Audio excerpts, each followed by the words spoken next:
do you know the thing that's lacking there? There's the Prime Minister saying, and it's fair enough, Kyle Brewerton was asking the obvious question, and that was, we'd like to know where the stats came from because we haven't seen them before. Now, when you think about it, Kyle Brewerton is the secretary of the Auckland, sorry, not secretary, he's the president, he's the chairman of the Auckland Primary School Association. He's actual fact the principal of Remuera Intermediate. And I like him because he's available to us, he's accessible, he talks sense. He's probably, he'd be regarded as conservative within the teaching profession, although they'd probably make it liberal to the rest of us, but it doesn't matter. He seems to talk sense to me, and it's that sort of, just to be perfectly honest with you, it's that sort of understanding, day-to-day understanding that you need. So he seems to be doing a good job to me. Anyhow, in previous conversations I've had with Kyle, he's very strong on the fact that it all went to crap when universities took over. So he's quite clear on that. He said it's just not, and the lack of time that teachers, and Ray's just touched on that prior to 11 o'clock news, the lack of time that teachers spend actually in the classrooms teaching and learning to teach under the guidance of a trained and experienced teacher so as to understand how to impart the information they need to. But what is suggested here also is that the lack of a curriculum, the lack of defined national standards, the lack of national testing to understand how are we going is a scandal of a systemic and high-level order. It isn't a scandal of an individual teacher not doing their job. It's not even Kyle Brewerton or the teacher unions who can be held responsible for this. It is, at the end of the day, the scandal is political to me and most obvious at a senior bureaucrat or senior bureaucracy level.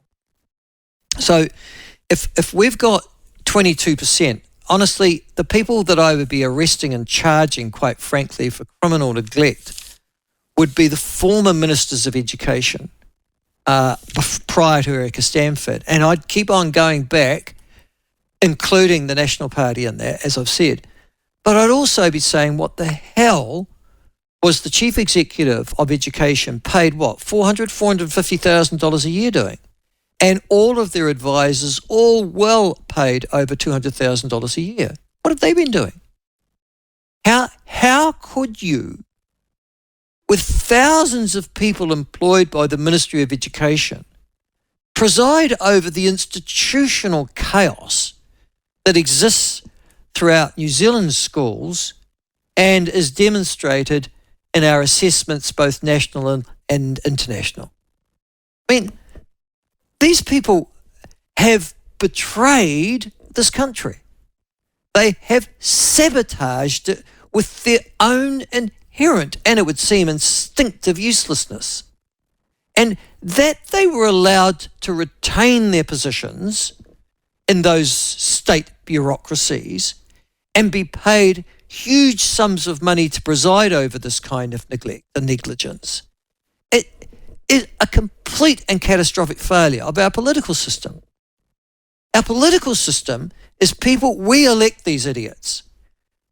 Luxon works for us, which he needs to be reminded of on a pretty regular occasion, can I say.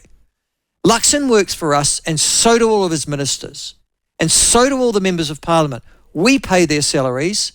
They are elected to represent us. It's called the House of Representatives. It isn't stuff you, we're in charge now F off. It's not that. It is the House of Representatives. And so there is a contract, a social contract and a political contract between our elected representatives and ourselves.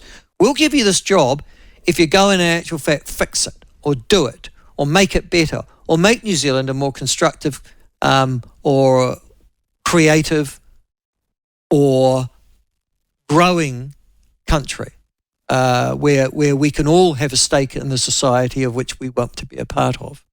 I mean, but in education, no. This is complete political and institutional failure. And although it's I'm sure, and it's very easy for me because I've come across many useless teachers of my kids over the last 10 to 15 years. So I don't get me started on individual teachers. I could, and I'm sure that everybody who's got children in the New Zealand state education system would have an anecdote or five about teachers that they have encountered during the progress of their child's career at school. But, and here's the but, if you're striking a useless teacher, and, as I said, don't start me. If you're striking a useless teacher, why are they teaching? Why are they in the classroom? Why are they polluting the next generation of young children in this country? Why are they being paid to be useless? We're not even talking about mediocre here. We're talking about fundamental failure of teaching basics. And then all you've got to do is you take that statistic that the Prime Minister gave yesterday afternoon and you ask yourself another question. Why has that information only suddenly become available to you now?